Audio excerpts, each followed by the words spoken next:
Assalamualaikum warahmatullahi wabarakatuh. Perkenalkan, nama saya Putra Isa. Saya dari Universitas Islam Negeri Sultan Syarif Kasim Riau, Prodi Bimbingan Konseling Pendidikan Islam dari kelas 3A BKPI dengan NIM 12211621467. Baiklah, di video kali ini saya ingin memaparkan hasil dari tugas Sejarah Islam Asia Tenggara. Baiklah, soal yang pertama itu mengenai jelaskan sejarah Islam pada masa Kesultanan di Asia Tenggara, antara lain di Islam di Jawa, Kesultanan Demak, Kesultanan Pajang, Kesultanan Mataram, Kesultanan Cirebon, dan Kesultanan Banten dalam 4 aspek, yang mana aspek pendidikan. Aspek pendidikan Islam di Jawa, pendidikan Islam itu berkembang di pesantren dan sekolah-sekolah agama, dan juga pengajaran ilmu agama itu dan sastra Islam menjadi fokus utamanya. Sedangkan kalau Kesultanan Demak mendukung pendirian pesantren sebagai pusat pendidikan Islam dan juga menekankan pada pembelajaran Al-Quran dan hadis. Dan kalau di Kesultanan Pajang, pendidikan Islamnya itu dihargai dan didukung untuk memperkuat identitas Islam di wilayah tersebut. Dan selanjutnya itu di Kesultanan Mataram, yang mana pesantren dan lembaga pendidikan Islam diberdayakan sebagai bentuk pendidikan formal. Dan kalau di Kesultanan Cirebon, pendidikan Islam diintegrasikan dengan unsur lokal dan budaya Cirebon. Dan Kesultanan Banten pun pendidikan agama Islam itu diarahkan untuk menghasilkan ulama dan pemimpin muslim yang berkualitas. Itulah dari segi aspek pendidikan. Dan dari segi aspek kebudayaan, Islam di Jawa itu seni, sastra, dan arsitekturnya Islam terintegrasi dengan budaya lokal Jawa. Dan kalau di Kesultanan Demak, pengembangan seni, kaligrafi, musik, dan tari yang mengandung unsur Islamnya. Sedangkan kalau di Kesultanan Pajang, pertumbuhan seni dan sastra yang mencerminkan nilai-nilai Islamnya. Selanjutnya, Kesultanan di Mataram, yang mana penciptaan seni dan budaya yang mencerminkan keagungan Islamnya. Sedangkan kalau di Kesultanan Cirebon, kesenian Cirebon tersebut yang terpengaruh oleh Islam tetapi tetap mempertahankan identitas lokal. Dan di Kesultanan Banten, kebudayaan Islamnya yang khas tercermin dalam seni dan arsitektur. Selanjutnya itu dari segi aspek ekonomi. Pada aspek ekonomi, Islam di Jawa, perdagangannya itu dan pertanian berkembang sebagai tulang punggung ekonomi. Sedangkan Kesultanan Demak, dukungan terhadap perdagangan dan pertanian untuk memperkuat perekonomian Islam. Dan Kesultanan Pajang pun fokus pada pembangunan infrastruktur untuk mendukung seni dan mendukung sektor ekonomi. Sedangkan Kesultanan Mataram, peningkatan produksinya itu pertanian dan dukungan terhadap perdagangan. Sedangkan kalau di Kesultanan Cirebon, perdagangan menjadi salah satu pilar ekonomi utamanya. Dan yang terakhir yaitu Kesultanan Banten, yang mana ekonomi didorong oleh perdagangan dan hasil bumi. Selanjutnya itu pada aspek kebijakan politik. Islam di Jawa, ianya kepemimpinan Islam diperkuat untuk membangun masyarakat yang Islami. Sedangkan Kesultanan Demak, pembentukan kebijakan politik yang mengedepankan nilai-nilai Islamnya. Sedangkan kalau di Kesultanan Pajang, stabilitas politik diupayakan untuk memperkuat keberlanjutan kesultanannya. Sedangkan kalau di Kesultanan Mataram, kebijakan politik untuk menyatukan dan mengukuhkan kekuasaan di bawah bendera Islam. Dan di Kesultanan Cirebon pun, keseimbangan kebijakan politik untuk menjaga harmoni antara elemen-elemen Islam dan lokal. Dan yang terakhir itu di Kesultanan Banten, kebijakan politik yang mendukung penguatan identitas Islam dan kestabilisan pemerintah. Oke, selanjutnya yaitu pertanyaan nomor 2. Jelaskan sejarah Islam pada masa Kesultanan di Asia Tenggara Di antaranya Islam di Kesultanan Johor Riau, dan jelaskan sejarahnya, periode pemerintahannya, dan wilayah kekuasaannya, dan juga struktur dan pusat pemerintahan, kehidupan sosial budaya, dan pengaruh Islam dalam masyarakat tradisional Melayu. Jadi di sini Islam memainkan peran kunci dalam sejarah Kesultanan Johor Riau dan Riau Lingga di Asia Tenggara. Kesultanan ini dibentuk melalui penggabungan Kesultanan Johor dan Kesultanan Riau, yang mana pada awalnya Kesultanan Johor ini didirikan pada abad ke-16 dan kemudian pada abad ke-18. Kesultanan Riau terbentuk sebagai pemisahan wilayah. Dan Islam pun menjadi landasan kekuasaan dan budaya di kedua kesultanan tersebut. Pusat pemerintahnya terletak di Johor Riau dan kemudian pindah ke Riau Lingga. Mengenai struktur pemerintahan dibentuk oleh sultan yang diperkuat oleh penasehat dan elit penguasa, yang mana wilayah kekuasaan itu kesultanan mencakup perdagangan rempah-rempah dan jalur maritim vital di sekitar Selat Malaka. Mengenai pengaruh Islam sangat terlihat dalam kehidupan sosial budaya masyarakat Melayu tradisional wilayah ini. Adat istiadat dan norma sosialnya dipengaruhi oleh ajaran Islam.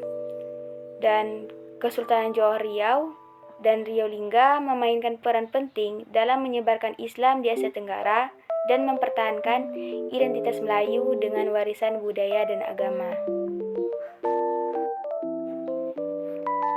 Baiklah, soal selanjutnya yaitu mengenai jelaskan bagaimana dinamika Islam di Malaysia yang berkaitan dengan masuknya Islam ke Semenanjung Malaya, dinamika Islam di negara Malaysia kontemporer, dan juga Islam sebagai identitas Melayu, dan posisi Islam dalam kondisi Undang-Undang Negara Malaysia, dan kebijakan pemerintah pasca kerusuhan etnis pada tahun 1969.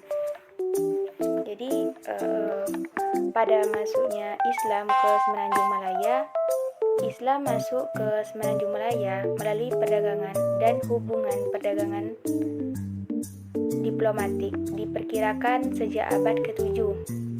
Dan juga perdagangan Muslim membawa ajaran Islam dan berkontribusi pada penyebaran agama ini di wilayah tersebut. Yang kedua itu dinamika Islam di negara Malaysia kontemporer, yang mana Islam memiliki peran penting dalam kehidupan masyarakat Malaysia, dan juga dinamika melibatkan hubungan antara kelompok etnis yang berbeda di Malaysia dengan munculnya isu-isu terkait identitas dan pluralisme. Dan mengenai Islam sebagai identitas Melayu, Islam itu menjadi bagian integral dari identitas Melayu di Malaysia, dan juga ajaran Islam mempengaruhi budaya, adat istiadat, dan norma-norma sosial masyarakat Melayu. Dan selanjutnya yaitu mengenai posisi Islam dalam konstitusi Undang-Undang Negara Malaysia. Pada konstitusi Malaysia menjamin kebebasan beragama, yang mana termasuk Islam sebagai agama resmi negara, dan juga sistem hukum menggabungkan elemen-elemen hukum Islam, terutama untuk urusan keluarga dan warisan. Dan selanjutnya yaitu kebijakan pemerintah pasca kerusuhan etnis pada tahun 1969. Pasca kerusuhan etnis pada tahun tersebut, pemerintah Malaysia mengimplementasikan kebijakan dasar ekonomi baru untuk mengatasi ketidaksetaraan ekonomi antara etnis. Penguatan nilai-nilai Islam digunakan sebagai alat untuk mencapai tujuan ini, dan pendekatan ini membentuk dasar bagi kebijakan pemerintah dalam mempromosikan persatuan nasional tersebut. Baiklah, soal nomor 4 yaitu jelaskan bagaimana dinamika Islam di Malaysia yang berkaitan dengan kebangkitan Islam di Malaysia, persaingan antara Partai UMNO dan PAS, dan isu Islamisasi yang Islam mendapat dukungan dari negara pemerintah, geliat dakwah dan syiar Islam, dan juga penyediaan infrastruktur, pendidikan dan pengajaran ekonomi hukum, kebijakan luar negeri. Jadi, mengenai kebangkitan Islam di Malaysia ini mencakup pertumbuhan gerakan dakwah dan syiar Islam dengan persaingan antara Partai UMNO dan PAS dalam isu Islamisasi menciptakan dinamika politik. Islam mendapat dukungan resmi dari negara dan pemerintah. Ianya tercermin dalam kebijakan, infrastruktur, dan pendidikan. Dakwah dan syiar Islam semakin berkembang, sementara penyediaan infrastruktur, pendidikan, dan ekonomi juga dipengaruhi oleh nilai-nilai Islam.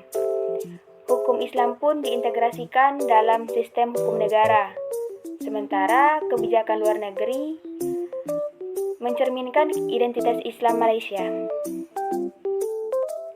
Selanjutnya, soal terakhir yaitu nomor 5. Jelaskan bagaimana dinamika Islam di Singapura, Brunei Darussalam, Thailand, Filipina, Myanmar dalam 4 aspek pendidikan, kebudayaan, ekonomi, dan kebijakan politik.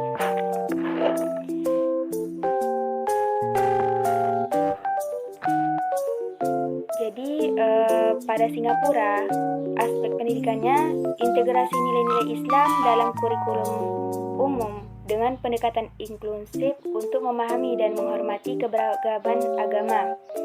Dan pada aspek kebudayaan, pemeliharaan warisan budaya Islam sejalan dengan multikulturalisme dengan kebijakan yang menghargai keragaman budayanya.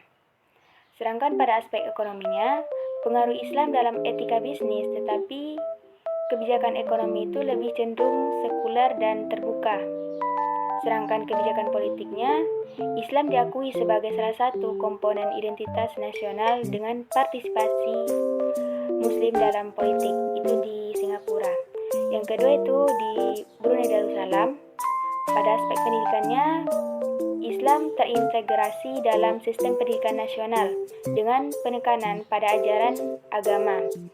Sedangkan kebudayaannya, penerapan syariah dalam kehidupan sehari-hari mencerminkan ke dalam pengaruh Islam dalam kebudayaannya. Sedangkan pada aspek ekonomi yang kuat didukung oleh sumber daya alam dengan kebijakan yang mencerminkan nilai-nilai Islam. Dan pada aspek kebijakan politik, negara ini berdasarkan prinsip-prinsip Islam dengan sultan sebagai pemimpin tertinggi. Dan yang ketiga itu pada Thailand, pada aspek pendidikan Islam di sini di Thailand tersedia untuk komunitas Muslim, tetapi sistem pendidikan lebih sekuler. Dan pada aspek kebudayaan, pengaruh Islam terlihat dalam seni, arsitektur, dan tradisi lokal di wilayah selatan Thailand. Dan pada aspek ekonomi, kontribusi ekonomi dari komunitas Muslim di Thailand signifikan, tetapi kebijakan ekonomi tidak secara eksplisit berbasis Islam. Dan terakhir, kebijakan politiknya, tantangan politiknya dan separatisme di wilayah selatan berkaitan dengan identitas dan kebijakan politik. Dan yang keempat itu di Filipina. Pada aspek pendidikan Islam tersedia untuk komunitas Muslim dengan peningkatan inklusivitas dalam sistem pendidikan nasional.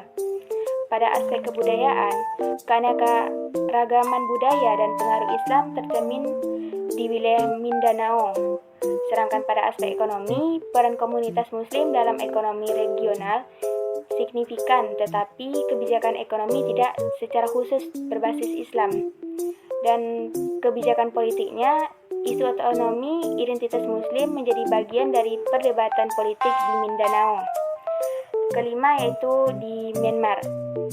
Aspek pendidikannya itu tantangan akses pendidikan untuk komunitas Muslim, terutama di Rakhine State, dan kebudayaannya itu konflik etnis dan agama menciptakan ketegangan, mempengaruhi keberagaman budaya. Dan juga ekonominya, pengaruh Islam dalam ekonomi terlihat di beberapa sektor meskipun adanya ketidaksetaraan. Dan terakhir, kebijakan politik.